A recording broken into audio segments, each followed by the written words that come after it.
はい、今日はピーマンアーリーレッドの梅香る土佐あえ紹介していきます。鰹節の旨味を存分に楽しむ土佐あえの紹介。ピーマン、パプリカ、アーリーレッド。この3品の組み合わせ。素朴ですが、これが一番めちゃくちゃうまい。ピーマンはバラピーマン使ってください。バラピーマンとは何ぞやというね、質問。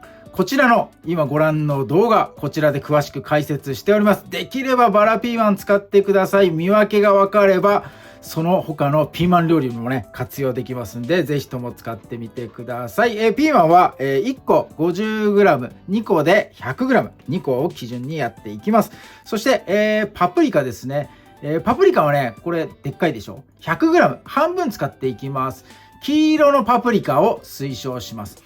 パプリカは収穫時期の違いで色変わってきます。一番若いのが緑色。これピーマンですけど、緑パプリカっていうのがあるんですね。で、緑色から黄色になって、黄色からオレンジになって、最終的に熟したやつは赤になります。で、収穫時期、色によって味もね、変わってきます。お好みのその時の料理に合わせてね、パプリカの色を選んでもらえるとお料理上手になるかと思います。今日は黄色です。ちょっと酸味があって、果肉が硬くてね、シャキシャキとした食感、得られるので、今回はね、黄色を推奨させてもらいます。そして、アーリーレッド、紫玉ねぎです。こちらはね、どこだっけ？佐渡産かな、のものをね、使っていきます。今日は 200g でやっていきます。普通の白い玉ねぎでもいいんですが、アーリーの方が辛みが少なくてね、サクサクとした食感。サラダ、生食に向いてますんで、できたらアーリーレッドを使ってもらえるといいかなと思います。土佐あえの鰹節は、花鰹。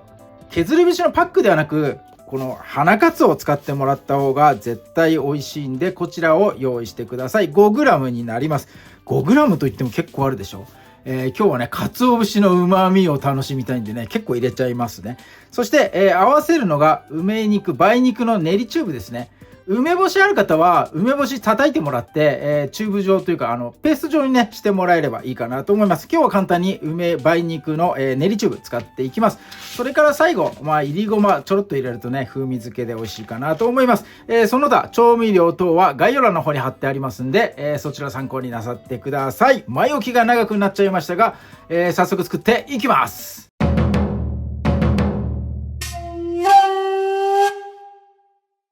はい、じゃあ野菜切っていきます。どれから切るかと思ったんですが、玉ねぎ最初に切ると泣いちゃう恐れがあるので、ピーマンからやっていきます。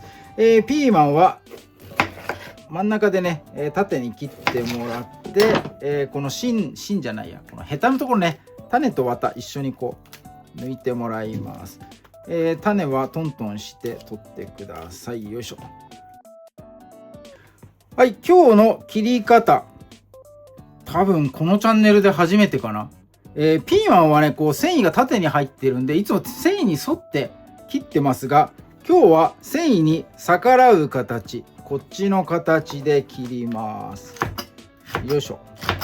3ミリぐらいかな、目安的には。よいしょ。はい、すべての具材を混ぜ込める大きさのボウルに、入れちゃってください。切り終わったら。よいしょ。はい、そしたら玉ねぎは最後だからパプリカいこうかな。はい、パプリカは 100g なので、半分使っていきます。ピーマンと同様縦にね、入れてもらって、よいしょ。中の種を綿とヘタのところと一緒にね抜いていきます。はい、パプリカもピーマンと同じです。原理は繊維に逆らって、切っていきます。一回半分にしましょうかね。半分にしたところを重ねてあげて、よいしょ。このね繊維を断ち切る形で、厚みはさっきのピーマンと同じ、3ミリぐらい、3から5ミリぐらいかな。はい、こんな感じで切り終えたら、こいつも先ほどのボウルに入れます。はい、じゃあ泣いちゃうかもしれない、玉ねぎですね。外側の薄皮は、もうね剥いであります。これ真ん中から、はい、切ってあげて、このヘタのところは三角形にね僕は入れて抜いてます。いつもこんな感じですね。よいしょ。はい、こっちもやりましょうか。よし。そして上のところはそのままこう切ってあげて、玉ねぎもピーマンと同様、玉ねぎの方がね分かりづらい、線がね見えてますんで、この繊維に沿う方向ではなく繊維に逆らう方向、こっちの方向で、切っていってください。玉ねぎはピーマンと同じ薄さだと辛みが出ちゃいますんで、もう1ミリぐらい、なるべく薄く薄切りスライスがね、いいかなと思います。はい、はい、そしたらボウルの方にね一緒にしちゃいますよ。やっぱり玉ねぎは涙が出てきた。繊維に逆らってるので玉ねぎのね成分めちゃめちゃ出てきます。もう泣きそうここにお酢最初に絡めます。お酢小さじです。よいしょ。1、2杯。お酢を絡めたら混ぜてやります。はい、そしてここでね少しね置いておきます。玉ねぎの辛み成分って揮発性なので空気に触れるとね、飛んでくれます。なのでここでね少し、空気に触れさせて、成分を飛ばしたいというのと、断面を繊維に逆らって切ったので、お酢入れたねその浸透圧で少しね水分染み出していきます。その水分がね野菜のうまみでねうまいんですね。そのために断面をわざと繊維に逆らって切りました。はい、じゃあ少しね置いておきます。はい、待ってる間にね練り梅調味料で溶いておきます。練り梅はこんなもん5センチぐらいかな、でやってください。そこに液体は、醤油です。醤油大さじ2杯です。よいしょ。そしてはい、こちら砂糖小さじ1杯。はい、ごま油になります。ごま油大さじ1杯です。よいしょ。練り梅と、砂糖もねこう溶かしたい感じかな。こう溶いておいてください。こんな感じ。よし OK 完成。はい、5分ほど置きました。うっすら表面に水分が出てる感じ、こんな感じで OK です。先に混ぜておいたこの調味料ねかけていきます。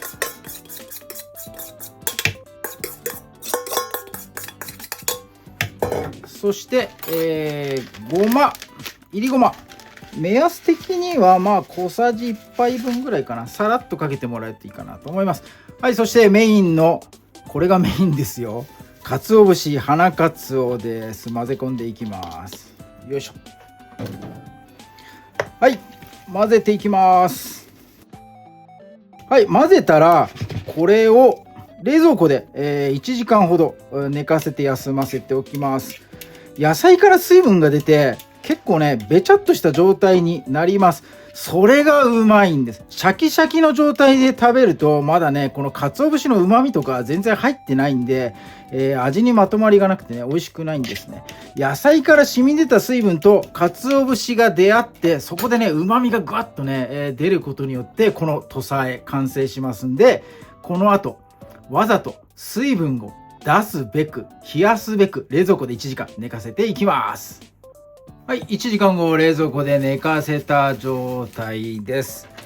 水分がねよいしょこんな感じ染み出ております。これがうまみの元なので、染み出てなんかしなしなになっちゃったみたいなね、感じに思わないでください。これがうまいんです。この野菜からうまい汁が出てるこの感覚感触、これがねうまいですね。はい、この汁を今一度全体にねまぶしてあげて、盛り付けていきましょう。はい、今日の土佐和え梅風味になっております。これにて完成になります。はい、では完成した土佐和え早速いただいていきます。全体的に全部の具材を取りたい。はい、こんな感じで。はい、じゃあいただきます。うん。いいね。間違いないよ。野菜はうまいよね。もうこのシンプル材料、シンプル素材、なのにこんなにうまい。鰹節が偉大なのかな。めちゃくちゃうまいな。こういうピーマンのこの端っこもね、こういうのもうまいよね。うまいね。うん。最高です。この汁が染み出てる。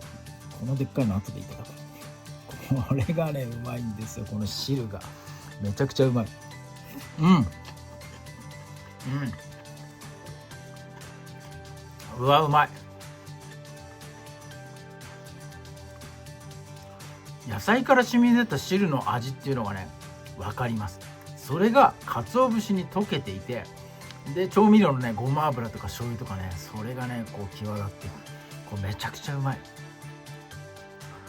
ごま油の分量も、多すぎず少なからずね、ここもね決め手かなと思います。あんまりごま油とかごま入れちゃうとごまごましちゃうんでね、野菜を、殺しちゃうんで、すごくね引き立てる感じになってますんで、すごくね分量とも最高、かなと思います。自画自賛しておりますが、これはめっちゃうまいよ。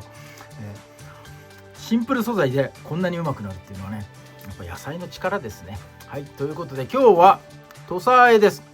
パプリカ、ピーマン、そしてアーリーレッド、これでね作らさせていただきました。めちゃくちゃうまいんで、ぜひとも挑戦してみてください。日持ち的にはねもうそんなしないんで、作ったその日にね食べきってもらいたいと思います。どんどん野菜の汁出てきて、うまいっちゃうまいんですけど、逆にね野菜のこの食感がどんどん失われていくので、作ったその日に、1時間寝かせたらもうね全部食べきるような感じでやってもらえればいいかなと思います。はい、ぜひとも挑戦してみてください。今日も動画最後まで見ていただいてありがとうございます。いいね、グッドボタン、そしてチャンネル登録もぜひともよろしくお願いいたします。